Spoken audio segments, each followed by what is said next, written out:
Hey guys, it's Jessie and welcome back to my channel. Welcome back to another reading vlog. Today we're going to be doing a kind of similar thing that I did to my reading the longest and shortest books on my TBR. I'm now going to be reading the highest and lowest rated books on my TBR, so this is very exciting. One of these books I've been wanting to read for a while, another one I probably wouldn't have got around to if it wasn't for this video, but yeah, I went on my Goodreads and I found the highest and lowest rated books on my TBR, just organised them by that. So yeah, we're gonna read them today. So I will pop a little screenshot. Firstly, we'll do the lowest rated one, and that is Leave the World Behind by Rumaan. I mean, I haven't really heard anything about this actually, but I'm really excited about it. This is the one I'm most excited about for, weirdly enough. I'll read the blurb. It says, Amanda and Clay are enjoying a taste of the good life when Ruth and GH, an older couple who claim to own the remote holiday home they're staying in, arrive seeking shelter. These strangers say that a power outage has swept the city, but with no phone service and the internet down, the facts are unknowable. What has happened back in New York? Is the holiday home a truly safe place for their families, and are they safe from one another? So I thought this sounds really interesting. It's not too long. I mean, the words on the page are very small. I don't know how well you can tell, but this is only 241 pages, so not too long at all. I shouldn't take too long to read this one, but I'm very excited about it. I feel like the thing that may bump this down might be the ending. Maybe it's got just a bit of a dodgy ending that people don't like, and that's what I can really think about. But yeah, very excited to read this actually. So Leave the World Behind has a 3.2 rating on Goodreads, which obviously is pretty low. I'd normally consider anything over a 4 very good, and then anything over like a 3.8 like pretty normal. And then this next book is going to be The Nightingale by Kristin Hannah, and this one has got 4.6 stars, which is very high, which is 0.8 stars higher than this, which I think is a pretty big gap. So I actually have not got a clue what this is about, and it's a pretty long one too. So it's got 438 pages, and again, the writing is extremely small. I got this from my mum, and it says it's an unforgettable portrait of love and war. So again, I am not sure if this is something I'm gonna like, because I don't like historical fiction. Not normally. So it says, this story is about what it's like to be a woman during the war, when women's stories are all too often forgotten or overlooked. I do love women though. I love books about women. With courage, grace and powerful insight, best-selling author Kristin Hannah captures the epic panorama of World War II and illuminates an intimate part of history seldom seen, the Women's War. The Nightingale tells the story of two sisters separated by years and experience, by ideals, passion and circumstance, each embarking on her own dangerous path towards survival, love and freedom in war-torn France. It's a heartbreakingly beautiful novel that celebrates the resilience of the human spirit and the durability of women. It's a novel for everyone, a novel for a lifetime. So, I mean, does it sound like a good book? Yes. Does it sound like a book that I would enjoy? No. And I do have to read this quite quickly, I can't lie. I'm filming this at 11:45 at night on the 21st of December. I need this video to go up on the 24th. So this one won't be difficult for me to read. I could read this. Overall, it should take me, if it's got like 250, 450, that's 700 pages. That should take me 7 or 8 hours to read. But they're dense words on a page, and this is a dense topic, so I have a feeling it will take me longer, and obviously I've got plans for the next 2 days, so I'm not really sure where I'm going to get this reading in that I'm expecting to be doing, but I'm going to give this a start tomorrow. I might read a couple of pages now. This also isn't an audiobook on Scribd, so I will not be reading it through audiobook. I'll be reading it all via the page. So I'll give this a little start now, maybe for just 15 minutes or so, and then I will be reading this on the train. I've got like a 2-hour train tomorrow. Hopefully I can read this, and then we'll see. I mean, I just really hope I can get this done. I might just have to, on the 24th during the day, just reading sprint it out, like sprint with both these books, but we will see. I mean, that's part of the fun, isn't it? Just like make it stressful for myself for no reason. Anyway, this is the book that we're starting with, The Nightingale. So yeah, oh my god, such small text. I don't know if you can see that. That text is literally tiny on the page. Yeah, I'm gonna start The Nightingale now, and then probably read for 2 hours or so on the train, and then maybe I'll catch up with you afterwards. Probably, hopefully I'll be at the halfway mark, and I can let you know what I think. Wish me luck. Hey guys, time for a cheeky little update. So it is now 2 days since I filmed that first clip, and we are 100 pages or so. We are on chapter 13, page 136 of The Nightingale. So about kind of like this much through the book, and I am actually liking it. I'm liking this a lot more than I thought I would, and I'm gonna let you in a little secret. This is gonna sound really bad. I was kind of like 80% sure I was going to DNF this before I started it, so I was like, it's not that bad, I've only got 2 days, I'll probably only get 100 pages and DNF it and then I can read the other one. But no, I've ended up having to rejig videos around so that I have more time to actually read this and not rush it, because I am actually really enjoying it. Who knew me and a historical fiction would get along so well? But I am actually really enjoying it. We are following two sisters, Isabelle and Vian, I don't know, it's French, and it's basically about the first kind of few years or so of Nazi occupation in France, and you've kind of just got two different sisters, and Vian is very more like kind of just go with it, like obey, and like that's the way you need to survive, whereas Isabelle's very outwardly rebellious, really anti-Nazi, really anti everything to do with it. Obviously Vian is against it too, but it's more kind of like, I'm gonna do what I have to do to survive, whereas Isabelle's more like actively fighting against it. So it's really interesting to see the two different perspectives. I have heard though today that this is devastating, apparently, so probably not the best book that I was like, yeah, probably read it most of the time, maybe finish it on Christmas Day. So if this has got me sobbing on Christmas Day, I won't be happy. But yeah, so I've also been listening to it partially by audiobook. I've kind of been doing that. I've only listened to probably about 2 or 3 chapters by audiobook in total, but yeah, I read it on the train, and it's definitely taken me a lot longer to read. It's a long book, it's only like 400 or so pages, but because the writing's so small, I mean the audiobook was like 17 hours, which is ridiculous. I think this is probably more so about 550-600 pages if it was in kind of like the normal classic font. So yeah, I really hope this isn't too devastatingly sad, but that was my little check-in, and I might update you when I'm like halfway, 70% of the way through, we will see.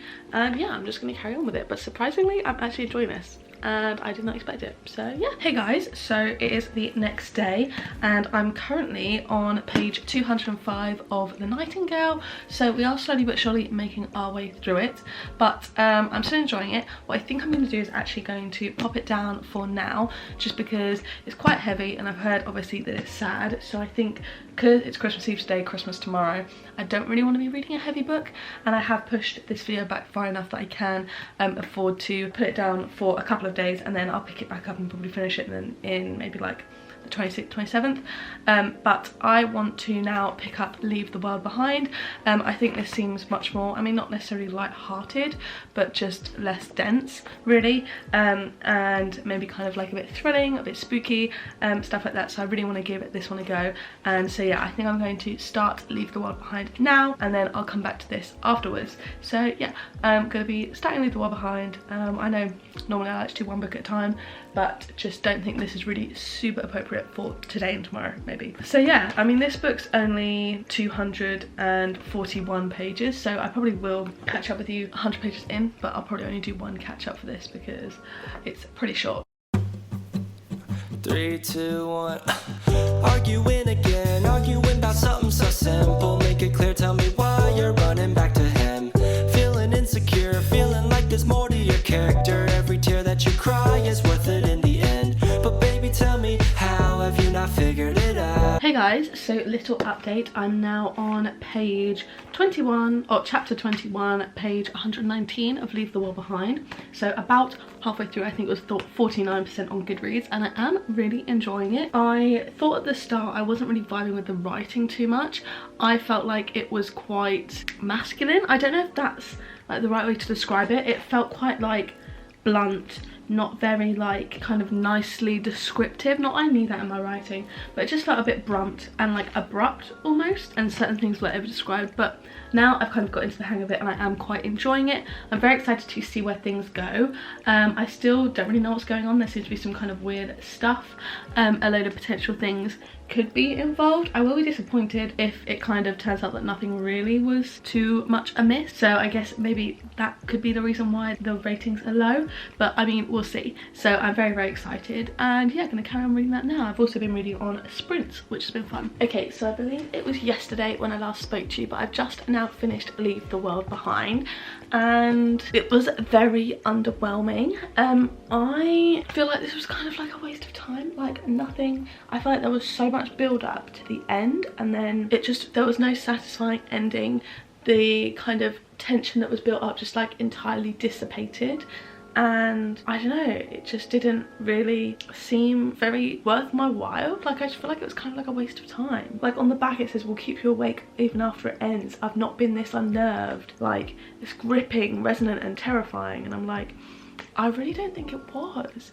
I feel like I was kind of like plodding through waiting for this big reveal at the end, and there was no reveal. I still have like so many unanswered questions, and I don't think that's me just not understanding the ending. I think that's just like the questions not being answered. It just really was very underwhelming. To be honest, I think I'm gonna give this a 2 stars. So I feel like this could have been very well been a 4-star if the ending had been good, but because I do think a good ending can really make up for a lot in a book, but for me it was just so underwhelming. So yeah, a 2-star unfortunately.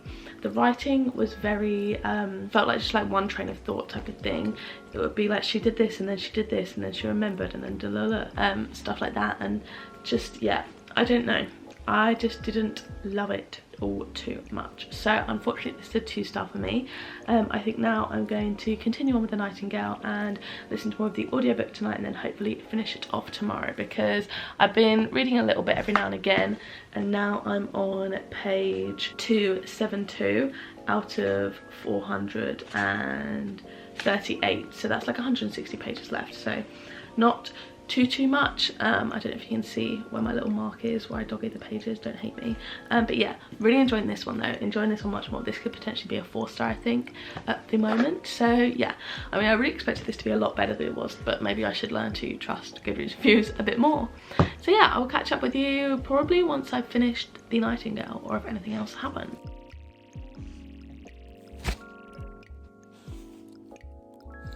Like halfway through and it's already so emotional, I actually can't.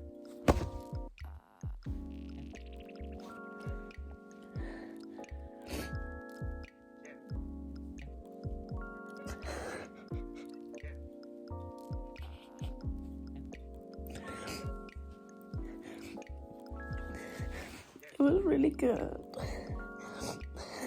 Okay, so I've now finished the Nightingale last night, and I wanted to give some final thoughts on both the books. I'm going to start with Leave the World Behind because it was my least favourite, and I feel like I didn't really articulate super well what it was I didn't like about this. So as I mentioned before, it was very much like a stream of consciousness, very underwhelming, and some of the bits, I didn't know whether this was me being like weirdly sensitive to it, but a lot of the other reviews said it as well. Certain parts were like really overly sexualized in like a weird way. Like there were I think 2 sex scenes between the mum and dad which didn't add to the plot at all and just seemed a little bit out of place. Like at first I struggled to age the children. I don't know if it said the age at the start, but like Rose, the youngest daughter, I feel like sometimes she felt like she was 8 and then other times she felt like she was 13.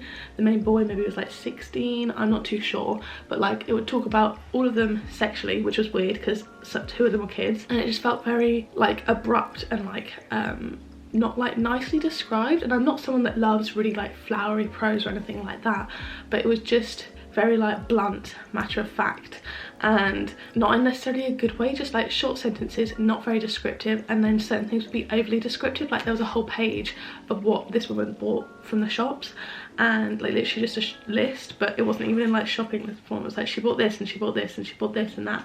Like this whole bit here is just what she bought from the shop. And I feel like the author was trying to do something different and it just really didn't work, at least for me personally. So yeah, this was a 2-star for me. And then moving on to a much better one was the Nightingale. Obviously you saw I did cry. I also stayed up to read this. It was actually so much better than I expected. The writing was so good, the plot was really good. I gave it a 4.25.